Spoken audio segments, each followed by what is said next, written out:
Doctor साहब अपनी उंगलियां थोड़ी और नीचे ले जाइए। प्रिया जी, क्या अब ठीक है? हाँ डॉक्टर साहब, बहुत सुकून मिल रहा है, आराम से कीजिए। फिर डॉक्टर साहब ने चेकअप करने के बहाने मेरे वहाँ दोस्तों हर कस्बे की गलियों में कुछ फुसफुसाहटें होती है जो नाम लेकर नहीं पर किसी की खामोशी बताने लगती है। मेरा नाम प्रिया है, उम्र 32 साल, शादी को 8 साल हो गए हैं। लेकिन जिस रिश्ते की डोर मुझे बांधनी थी वो तो बस एक रस्म बनकर रह गई है। मेरे पति संजय एक सरकारी दफ्तर में क्लर्क है, काम के बाद थके हारे आते हैं और अक्सर चुप रहते हैं। शायद उन्होंने जिंदगी में मुझे एक जिम्मेदारी की तरह निभाया, प्यार की तरह नहीं। बीते कुछ हफ्तों से शरीर में एक अजीब सी जलन और दर्द महसूस हो रहा था। मैंने पहले सोचा समय के साथ ठीक हो जाएगा, लेकिन जब तकलीफ बढ़ गई तब मेरी पड़ोसी रश्मि ने सलाह दी, तू एक बार डॉक्टर आरव के पास जा, बहुत सुलझा हुआ आदमी है, कोई गलत नजरिया नहीं रखता। डॉक्टर आरव नाम सुना था कई बार, लेकिन मिलने का साहस कभी नहीं हुआ था। हमारे कस्बे में जब कोई महिला किसी पुरुष डॉक्टर से दिखवाने जाए तो बातें बनने में देर नहीं लगती। मैं झिझकी, लेकिन जब रात को करवट बदलते बदलते मेरी आंखें भीगने लगी तो मैंने तय किया अब और नहीं सहूंगी। अगली सुबह रश्मि मुझे स्कूटर पर बैठाकर क्लिनिक ले गई। डॉक्टर आरव का क्लिनिक बहुत साधारण था, लेकिन साफ सुथरा और शांति से भरा हुआ। प्रतीक्षालय में 4-5 औरतें बैठी थी, सबकी नजरें झुकी हुई थी, जैसे अपनी अपनी उलझनों को अंदर ही छुपा रखा हो। जब मेरा नंबर आया तो मेरे हाथ कांप रहे थे। दरवाजा खोला, डॉक्टर आरव सामने बैठे थे, सफेद कोट, हल्की दाढ़ी और बेहद शांत आंखें। उम्र लगभग 38 रही होगी। प्रिया जी, उन्होंने पूछा, मेरी फाइल पढ़ते हुए। जी, मैं हकलाते हुए कहा, घबराइए मत, बस आराम से बताइए, क्या परेशानी है? मैंने आंखें झुका ली। वो कुछ दिन से नीचे बहुत जलन हो रही है और हल्का दर्द भी। कब से ये दिक्कत हो रही है? 2 हफ्ते तो हो ही गए हैं। और क्या आपको पहले कभी ऐसा हुआ है? नहीं, मैंने गर्दन हिलाई। वो कुछ नोट करते गए, फिर उनकी आवाज थोड़ी गंभीर हुई। देखिए, मुझे आपको एक बार जांच करनी होगी ताकि सही कारण का पता चल सके। मैंने तुरंत सिर हिला दिया, नहीं डॉक्टर साहब, बस दवा दे दीजिए ना प्लीज। मेरे गाल लाल हो गए थे। कमरे में एसी की ठंडी हवा चल रही थी, लेकिन मेरे शरीर से पसीना बह रहा था। मैं समझता हूँ आप शर्म महसूस कर रही है, उन्होंने संयत स्वर में कहा, लेकिन मैं सिर्फ एक डॉक्टर हूँ। आपको कंफर्टेबल फील कराने के लिए नर्स को बुला सकता हूँ। नहीं, मैं कर लूंगी। वो थोड़ी देर चुप रहे, फिर बोले, आप पर्दे के पीछे चले जाइए, बिस्तर पर लेट जाइए, मैं अभी आता हूँ। उस कमरे में जहाँ बस एक पर्दा था और एक छोटा सा बिस्तर, मैं जैसे ही गई मुझे लगा जैसे सैकड़ों आंखें मुझे देख रही हो। मेरे जिस्म पर जो हल्की गुलाबी सलवार कमीज थी वो अब मुझे अपनी ही दुश्मन लग रही थी। मैंने कांपते हाथों से अपने कपड़े थोड़े ढीले किए और खुद को ढंग कर लेट गई। धड़कनें इतनी तेज थी कि खुद को सुन पाना मुश्किल हो रहा था। थोड़ी देर में पर्दा हिला, डॉक्टर आरव वापस आए। रिलैक्स कीजिए, जांच में बस कुछ मिनट लगेंगे। मैंने आंखें बंद कर ली। उनका स्पर्श बेहद सधा हुआ और संयमित था, लेकिन मेरी आत्मा फिर भी कांप गई। शायद इसलिए नहीं कि उन्होंने छुआ, बल्कि इसलिए कि मैं अब तक खुद से ही नहीं जुड़ पाई थी। जांच पूरी होने के बाद मैं फिर से कपड़े ठीक करके बाहर आई। वो अपनी मेज पर कुछ लिख रहे थे, फिर मेरी तरफ देखा और धीरे से कहा, आपको एक इन्फेक्शन है जो समय रहते पकड़ लिया गया है। क्या ये खतरनाक है? मैंने धीमे स्वर में पूछा। अगर इलाज ना हो तो हो सकता है, लेकिन घबराइए मत, मैं आपको दवा दे रहा हूँ, साथ ही कुछ परहेज भी। जी। फिर उन्होंने पूछा, क्या आपने हाल ही में कोई नया साबुन या प्रोडक्ट यूज किया है? मैंने थोड़ी देर चुप रहकर कहा, हाँ, एक नया साबुन खरीदा था, शायद वही वजह रही होगी।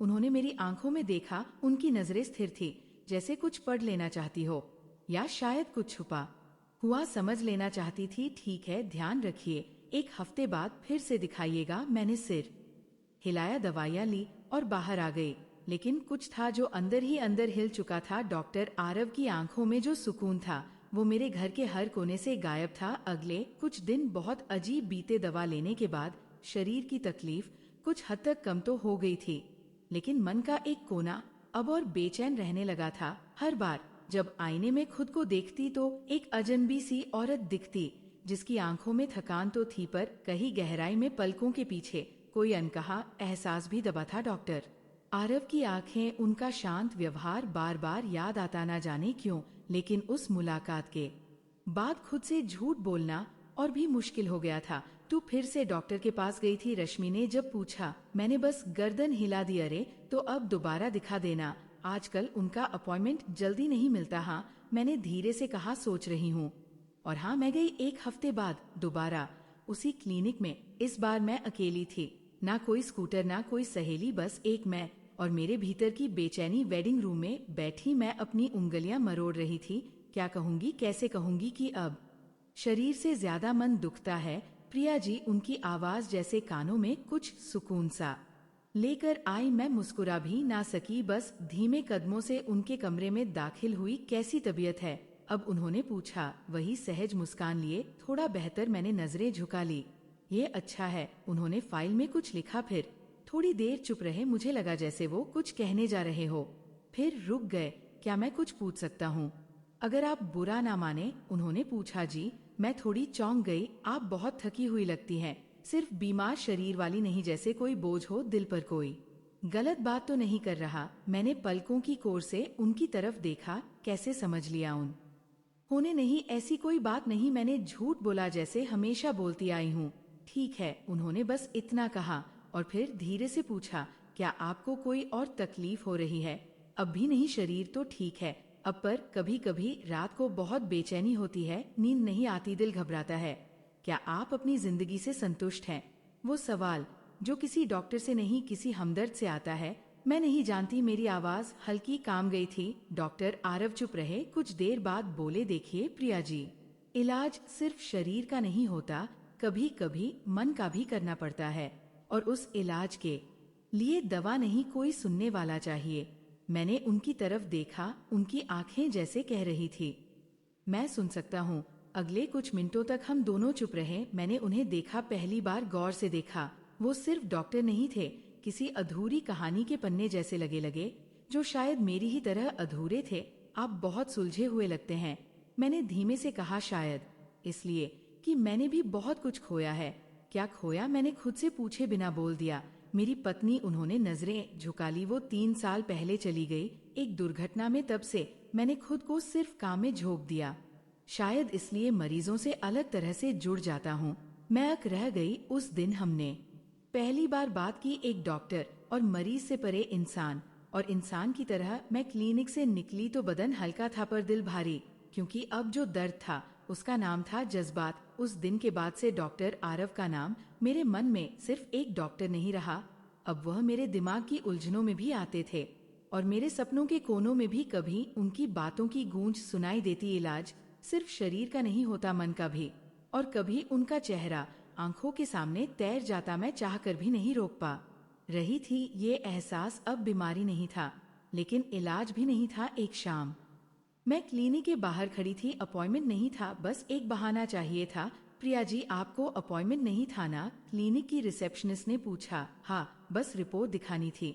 मैंने झूठ कहा। मेरी झूठ बोलने की आदत अब आदत नहीं, लाचारी बन चुकी थी। जब मैं उनके सामने बैठी तो वो थोड़ा चौंके। आप अचानक, उन्होंने कुर्सी से उठते हुए कहा। रिपोर्ट थी दिखानी, वैसे कोई खास बात नहीं। मैंने नजरें चुराई। उन्होंने रिपोर्ट ली, देखी नहीं, बस मेरी आंखों में देखा। आप ठीक नहीं लग रही। सब ठीक है, मैंने जवाब नहीं दिया। वो चुप रहे, फिर बोले, प्रिया जी, क्या आप चाय पियेंगी? चाय? मैं चौंकी। डॉक्टर और मरीज के बीच की रेखा धुंधली होने लगी थी। यहाँ नहीं, पास ही एक जगह है। कुछ देर बाद हम क्लिनिक से बाहर थे, छोटा सा कैफे, 2 कप चाय और ढेर सारी चुपिया। आप अकेली है क्या? आरव ने पूछा। कभी थी, नहीं अब हूँ। मेरे शब्दों में दर्द था, जिसे मैंने कभी जोर से नहीं कहा। पति है, पर जैसे होते हुए भी नहीं है। हमारे बीच अब रिश्ते सिर्फ जिम्मेदारियों की तरह बचे हैं। आरव ने कुछ नहीं कहा, बस ध्यान से मुझे देखा, जैसे हर अनगहे शब्द को सुन रहे हो। और आप? मैंने पूछा। मैं तो अब कुछ भी नहीं हूँ, एक डॉक्टर हूँ, बस जो दिन में बीमारियां ठीक करता है और रात को अकेलापन पीता है। उस शाम कुछ नहीं हुआ, लेकिन बहुत कुछ बदल गया। हमारी मुलाकात अब इलाज नहीं रही, अब वो रिश्ते की शक्ल लेने लगी थी, जिसे हम खुद नाम नहीं दे पा रहे थे। एक दिन उन्होंने कहा, प्रिया जी, क्या आप कल थोड़ी देर के लिए क्लिनिक के बाद रुक सकती है? क्यों? मैंने पूछा। बस कुछ बातें हैं जो सिर्फ अकेले में कही जा सकती है। अगले दिन शाम को क्लिनिक में सन्नाटा था, स्टाफ जा चुके थे। मैं बैठी थी एक अजीब सी घबराहट लिए आरव अंदर आए। सफेद कोट उतार चुके थे। अब वो सिर्फ डॉक्टर नहीं लग रहे थे, एक पुरुष थे जिसकी आंखों में मुझसे कुछ कहने की बेचैनी थी। आपसे कुछ कहना है पर डरता हूँ, उन्होंने कहा। क्या शायद जो महसूस कर रहा हूँ वो कहना आसान नहीं, आप कहिए। शायद सुनना मेरे लिए भी आसान नहीं होगा, मैंने कहा। मेरी आवाज थरथरा रही थी। प्रिया, मैं तुम्हें सोचता हूँ दिन रात, हर पल। मैं ये जानता हूँ कि ये सब सही नहीं है, लेकिन मन मन तो किसी किताब का पन्ना नहीं जो नियमों से चलता है। अरब, मैंने पहली बार उन्हें नाम से पुकारा। मैं भी बदल रही हूँ तुम्हारे लिए। मेरी आंखें भीग गई थी। तो क्या ये प्यार है, उन्होंने पूछा। शायद, मैंने कहा, या शायद वो अपनापन जो कभी मिला ही नहीं। उस रात हम कुछ भी कहे बिना एक दूसरे के सामने बैठे रहे। कोई स्पर्श नहीं, कोई सीमा लांघ ही नहीं गई। फिर भी सब कुछ बदल गया था। उस मौन ने बता दिया, ये रिश्ता अब सिर्फ एक डॉक्टर और मरीज का नहीं रहा। वो शाम जब मैं आरव के सामने चुप बैठी थी, ना कुछ पूछा ना कुछ कहा, लेकिन मेरी सांसें सब बयां कर रही थी। हम दोनों एक दूसरे की आंखों में कुछ ढूंढ रहे थे, एक छुपी हुई इजाजत या शायद एक आखिरी सवाल। प्रिया, क्या हम गलत हैं? आरव की आवाज टूटी सी थी। मैं चुप रही, मेरे हंठ काम पे, लेकिन शब्द नहीं निकले। अगर तुम्हें कभी लगा कि ये सब तुम्हारे लिए बोझ है तो मैं पीछे हट जाऊंगा, लेकिन अगर तुम्हारे दिल में मेरी कोई जगह बन रही है तो मैं उसे खाली नहीं जाने दूंगा। उस दिन के बाद हमारी मुलाकातें कुछ बदल गई थी। अब उनमें एक सहन थी, एक डर, एक चाह और एक बेबस इकरार। एक रात मैं अपने बिस्तर पर लेटी थी, सुनील बगल में सो रहे थे, लेकिन अब उनके साथ कोई रिश्ता बचा ही नहीं था। फोन की स्क्रीन पर आरव का मैसेज चमक रहा था। कभी कभी सोचता हूँ तुम्हें छू भी लूं तो क्या पाप कहलाऊंगा। मैंने जवाब नहीं दिया, पर फिर लगता है तुम्हें बिना छुए रह जाना शायद उससे भी बड़ा पाप होगा। मेरे हाथ कांप रहे थे, दिल की धड़कनें तेज थी। मैंने लिखा, मैं कल आ रही हूँ, अकेले, सिर्फ तुमसे मिलने। अगले दिन शाम क्लिनिक बंद हो चुका था। अरव अकेले मेरा इंतजार कर रहे थे। मैं आई बिल्कुल सादे सलवार कुर्ते में, बिना किसी बनाव टीपन के। हम दोनों कुछ पल चुप रहे। फिर मैंने कहा, आज मैं कोई मरीज नहीं हूँ और तुम कोई डॉक्टर नहीं हो। आरव की आंखें नम हो गई। तो क्या आज हम सिर्फ इंसान बन सकते हैं, उन्होंने पूछा। मैंने गर्दन हिलाई और धीमे से उनके करीब चली गई। उन्होंने मेरी उंगलियां थामी, बहुत धीरे, बहुत संजीदगी से, जैसे किसी टूटी हुई आत्मा को जोड़ना चाह रहे हो। उस रात हम दोनों एक दूसरे के गले लगे। ना कोई वासना थी, ना कोई उत्तेजना, बस एक अधूरी औरत और एक अकेले मर्द का अधूरा आलिंगन था। तुम्हें खोने से डर लगता है, मैंने उनकी सीने से सिर टिकाते हुए कहा। मैं तो पहले ही खुद को खो चुका हूँ, अब तुम्हें पाकर शायद खुद को वापस पा जाऊं, उन्होंने जवाब दिया। लेकिन अगली सुबह जब मैं घर लौटी, सुनील जाग चुके थे। रात कहाँ थी, उनकी आवाज सख्त थी। अस्पताल में, मैंने झूठ बोला, लेकिन आंखों ने सच कह दिया। तुम बदल रही हो प्रिया, उन्होंने कहा, और शायद मैं अब कुछ समझना नहीं चाहता। अब मैं रोज दो जिंदगियां जी रही थी, एक दिन की जो झूठ थी, एक रात की जो सच्ची थी। और इस दोराहे पर खड़ी मैं खुद से पूछ रही थी, क्या मुझे प्यार मिला है या बस एक भावनात्मक मोह? अब हर मुलाकात हमारी आदत बन गई थी। हर बार जब मैं डॉक्टर आरव से मिलती, एक नई सहन, एक नई बेचैनी और एक अधूरा सुकून साथ लाती।